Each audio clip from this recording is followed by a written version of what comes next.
안녕하세요. 결혼을 앞두고 있던 31살 여자입니다. 정말 너무 속상하고 힘이 드네요. 제가 대학생이 될 무렵 일찍 아버지를 여의었어요. 급작스러운 사고이기는 했는데 아버지 이름으로 되어 있는 아파트도 두 채나 있었고 미리 준비해두신 보험 덕분에 아버지가 없어도 살아가는 데는 큰 문제가 없었어요.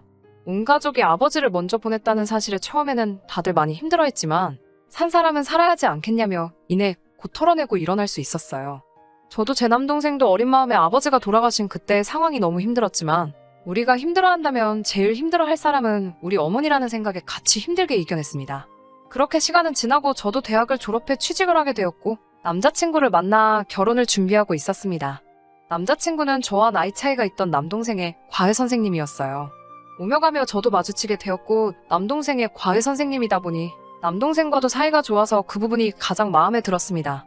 결혼을 한다면 남편이 제 남동생하고 사이가 좋게 지냈으면 했거든요.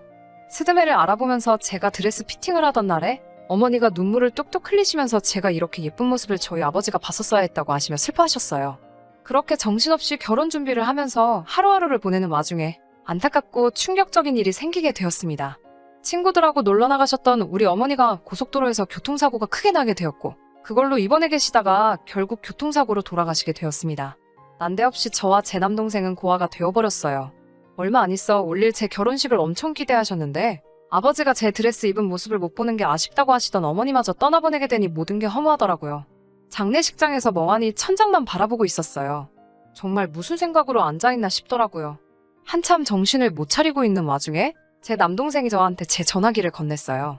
시어머니 되실 분의 전화라고. 제 전화기가 아까 전부터 계속 울렸다고 말하면서 전화기를 제 눈앞으로 들이밀더라고요. 경황은 없었지만 이제 내 가족이 되실 분이니 계속해서 터져나오는 울음을 참으며 전화기를 붙잡고 전화를 받았지요. 시어머니는 심심한 위로의 말씀을 건네주셨고 저도 감사히 위로를 받았습니다. 그리고 다음날에도 시어머니는 제게 전화를 주셨습니다. 그런데 이번에는 저를 걱정해서 위로해주는 말씀이 아니라 다른 말을 하시더라고요. 장례가 끝나는 날이 언제냐고 물으시더니 알아보던 혼수는 어찌 되었느냐고 물어보셨습니다. 저는 제 귀를 의심했습니다. 아무리 결혼이 일륜지대사라지만 집안에 초상이 났는데 직접 찾아오시지는 못할 망정 혼수 준비하던 게 어떻게 돼가냐고 확인하시는 전화라니요. 어이가 없었지만 그 질문에 화를 내거나 대답도 할 틈도 없었습니다. 저도 경황이 너무 없었거든요. 나중에 전화드리겠다 말하고 그냥 전화를 끊었습니다. 저는 동생과 둘이서 어머니의 상을 치러내야 했고 이제 저는 결혼을 한다지만 부모님 두 분 다 보내고 저 혼자 남은 이 기분을 어찌 감추고 살아야 하나 싶어 앞이 막막하더라고요. 그리고 아직 대학교도 졸업하지 못한 남동생을 보니 한숨이 푹푹 나오더라고요.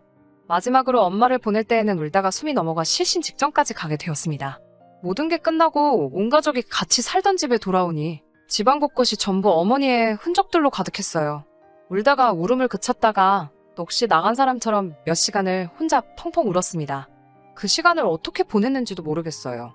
한참 집안을 정리하면서 울다 지쳐 새벽이 다 되어서 제 방으로 들어왔습니다. 앞으로 몇 시간밖에 못 자겠더라고요.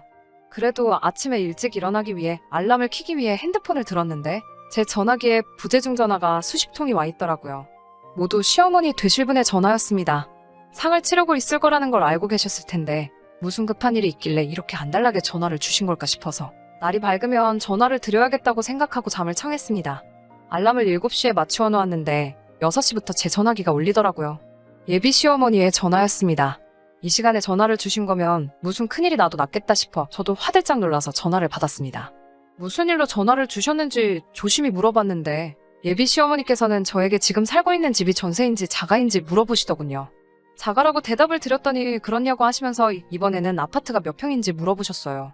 32평형이라고 대답을 드리니 이번에는 그 집을 누가 상속받게 돼 있냐고 물으십니다.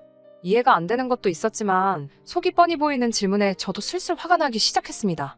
아직 결혼을 한 게 아니라지만 사돈이 될 저희 어머니의 장례식인데 참석도 안 하고 첫날에 전화로 안부를 묻기는 하셨지만 저도 여러모로 기분이 안 좋아지기 시작했습니다. 잠도 몇 시간 자지 못한 상황에 거기다 대고 뭐라 할 기운도 없고 예비 시모는 본인이 듣고 싶은 대답은 다 들었다고 생각했는지 아무튼 알겠다라고 대답하시면서 그냥 전화를 끊어버리셨어요. 저녁이 되니 퇴근한 예비 신랑이 저희 집에 찾아왔어요. 제가 걱정이 돼서 찾아온 거지요. 저를 찾아온 예비 신랑에게 당신 어머니가 나한테 전화해서 뭐를 물어보셨는지 알고는 있느냐며 이 사실을 물어봤습니다. 예비 신랑은 본인 어머니가 성격이 급하셔서 그런 거라며 얼버무리기 바쁘더라고요. 그러면서 조심히 저한테 말을 꺼내더라고요. 어머니랑 통화했으니 자기가 말 안 해도 알지 않냐면서 이 집은 제가 상속받게 된 걸 알고 있고 제 동생은 어머니가 동생 장가 갈 때를 대비해서 팔지 않고 가지고 계시던 아파트를 가져가기로 한 사실도 알고 있다라고 하면서 그러면 신혼집을 굳이 우리들이 구할 필요가 뭐가 있느냐면서 상속세와 혼수를 신랑 쪽에서 해올 테니 우리는 그냥 이 집에 신혼살림을 차리자고 단도직입적으로 물어보더라고요.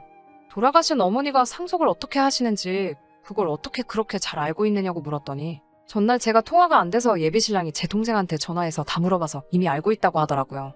동생은 경황이 없는 가운데 매형될 제 남자친구가 하는 말에 그 상황에서도 상속을 어떻게 받게 되는지 일일이 다 설명해준 모양입니다. 정말 참기 힘들었고 쏟아져 나오는 화를 주체할 수가 없더라고요. 너네가 인간이 맞냐고 다른 사람도 아니고 아내 될 사람 그리고 며느리 될 사람이 어머니를 잃었는데 그것도 몇 달 지난 게 아니고 바로 어제 보내드렸는데 그 와중에도 신혼집 구하는데 돈 몇 푼 아끼려고 이러고 있는 게 말이나 되냐며 소리를 질렀죠.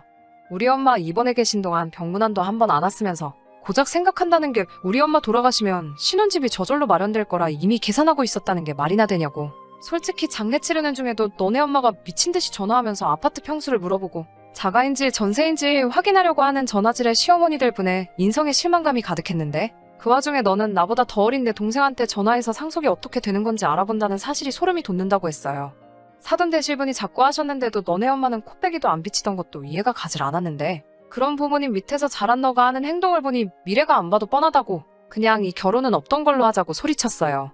예비신랑은 어이가 없게도 그래서 그런 거였냐며 자신이 뱉은 말에 사과도 하지 않고 내일 다시 전화하겠다며 집으로 돌아갔습니다. 그리고 나서는 집에 가서 지네 엄마한테 방금 있던 일을 미주알 고주알 다 일러바쳤나 봅니다. 오밤중이 돼서 시어머니한테서 또 전화가 불이 나듯 오더라고요. 일부러 안 받고 있었는데 전화기가 꺼질 생각도 안 하고 계속 오는 전화에 본인들이 한 행동을 뉘우치고 이제 진정사과를 하려나 싶어 전화를 받았는데 저의 오산이었습니다. 사과는커녕 저한테 거래를 하자는 식으로 제안을 하더라고요. 이제 저한테 집이 생겼으니 상속세랑 혼수를 자기들이 해온다는 건 당연한 거고 거기에 돈을 더 보태줄 테니 집을 팔아서 현금화를 시키라고 제안을 하더군요. 저희 집을 판 돈과 자기들이 주는 돈을 합해서 더 큰 집을 구해주겠다고요. 예비신랑이 더 큰 집을 구해주겠다고 하는 말을 빼먹었다고 그런 뜻이 아니었다고 오해하지 말라고 설명을 하는데 제 눈에는 그 두 사람이 인두겁을 쓴 하찮은 미물로밖에 보이지 않더라고요. 그 말이나 이 말이나 다를 게 뭔지 본인들이 진짜 잘못한 게 무엇인지는 끝까지 알지도 못하고 뚫린 입이라고 더 큰 집에 살게 될 테니 저한테 이득이라는 식으로 고집 좀 그만 부리라고 말하는 꼬라지를 보아하니 더 안 봐도 알겠더라고요. 상속받으면서 생길 세금이 앞으로 우리 결혼하고 나서 절약하게 될 돈이 문제가 아니고 앞으로 저한테 무슨 일이 일어난다고 한들 그 집구석에서 제가 받을 대우가 눈에 안 봐도 뻔했어요. 게다가 이제 부모님도 안 계시니 제가 시댁에 매여 살 거라고 생각하신 건지 저를 아주 만만히도 본 것 같습니다.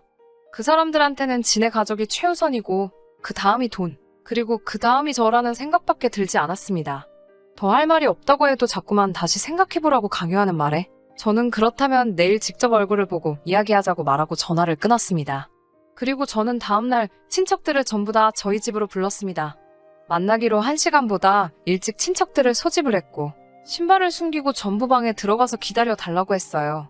친척들은 설마 사람들이 그러겠냐고 제 말을 믿지 않고 오히려 제가 어머니가 돌아가신 일로 마음의 상처가 커서 결혼을 뒤집으려고 하는 건가 하고 생각을 했거든요. 이윽고 두 사람이 도착을 했지요. 제 말을 믿지 않는 친척들에게 제가 거짓말을 하는 게 아니라고 직접 들어보면 알 거라고 말하고 그냥 방 안에 있으면서 두 사람이 어떤 식으로 나오는지 듣기만 하라고 말하고 저 혼자 거실에 나와서 두 사람을 맞아 대화를 시작했습니다. 두 사람은 역시 저에게 사과를 하러 온 것이 아니었습니다.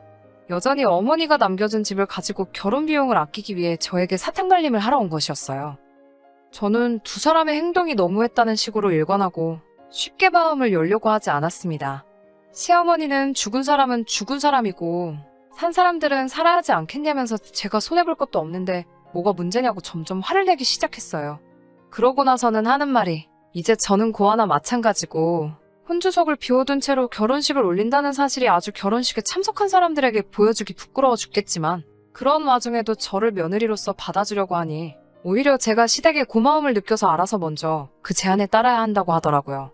대화를 할 필요조차 없는데 벌써부터 시어머니를 오며가며 하게 만든다고 쓴소리를 하게 만들며 예단은 필요가 없으니 그걸로 부조금을 한 셈 치고 이제 그만 고집 꺾고 이 집을 팔아 더 큰 집을 구하든 엄마가 살던 집을 포기하기 싫으면 그냥 이 집에서 신혼살림을 차리든 알아서 하라며 저에게 역정을 내셨습니다. 그 말이 끝나기가 무섭게 방 안에서 저희 친척들이 우르르 나왔어요. 특히 저와 결혼할 예비신랑을 특히 더 마음에 들어하던 삼촌과 그를 친형처럼 따르던 제 동생의 표정은 실망감에 심하게 일그러져 있었습니다.